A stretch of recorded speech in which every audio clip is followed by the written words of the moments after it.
What's new? Rosh Hashanah is often referred to as the New Year. The question can be asked, isn't Rosh Hashanah merely the repetition of the same cycle, days? Each year we go through the same number of days. In the Hebrew calendar it's 354 most of the time. Secular calendar is 365.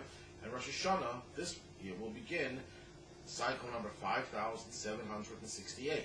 So what distinguishes this year of 5,768 from all preceding years? Why is it called a new year? The Hebrew word Shana, which means year, actually derives from a root that means repetition. Because during each year, everything we had the past year is repeated once again. The same cycle, Rosh Hashanah, Yom Kippur, and Sukkot, and Hanukkah, all the holidays, the year just repeats itself. All the seasons repeat themselves. So isn't the expression new year actually an oxymoron? The word year means repetition, and new implies that it's different. Kabbalah teaches us that in fact, every Rosh Hashanah, God introduces a new dimension of godly energy that the world never experienced before. Each Rosh Hashanah opens up new vistas and opportunities that were never available to us previously. Let's translate this into practical terms. Rosh Hashanah makes life easier for us, even as it poses a unique challenge to us. On the one hand, the new opportunity of Rosh Hashanah guarantees that all of the negative experiences of the past year will no longer impede our ability to turn over a new leaf.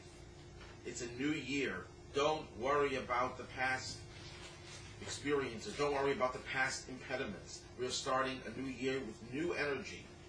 Though there might be some excessive negative baggage left over from the previous year, we still have to deal with the new opportunities associated with a new surge of divine energy on Rosh Hashanah that makes it possible for us to begin a new life despite our past shortcomings. That's one side of the coin. On the other hand, the other side of the coin is that the fact that Rosh Hashanah is a new year with new divine energies that are accessible to us, it creates a challenge to us to reach new heights in our service of God, in our Judaism, in our humanity.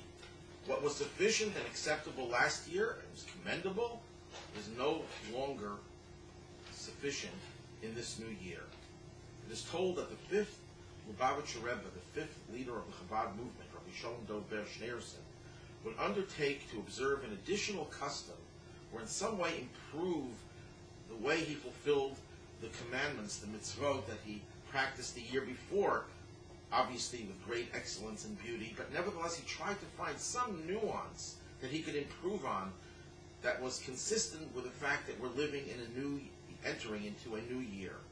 Notwithstanding his scrupulous devotion to every detail of Jewish law during the preceding year, he felt the need to grow even more with the arrival of the new year. As we await the onset of Rosh Hashanah, of the year 5768, which incidentally, the number 68 in Judaism is the numerical equivalent of the word Chaim, which means life. So this is a new year with new life, even more than any other new year one could perhaps suggest.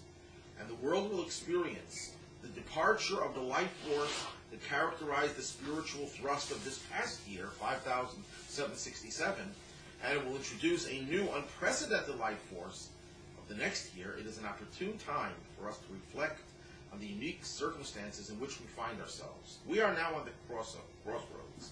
Our generation has been characterized as simultaneously the last generation of exile and the one that will be the first generation of redemption.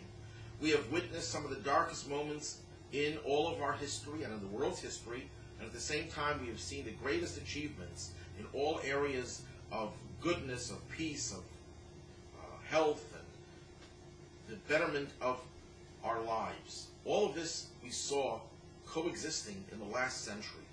But how do we synthesize these two diametrically opposite realities? On one hand, this is a time of great pain and suffering throughout the world, threats to our existence. At the same time, we're seeing so many great achievements in all areas of life, material as well as the spiritual.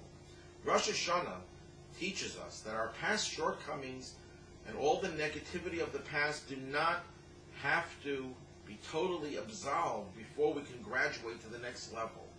We do not get rid of all of the negative of the past, even as we enter into a new year, new opportunities and new challenges. Likewise, the Messianic age will enable us to grow even before we completely disentangle ourselves from the negativity that is associated with the period of exile that we are presently in. In addition, the Messianic age, with its heightened level of divine revelation, will offer us a new challenge. We will be able to grow in ways that we can hardly imagine. May we all experience a new year with new opportunities for spiritual growth.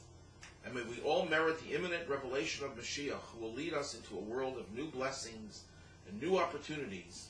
And may we all have a good, a healthy, a prosperous, and sweet new year.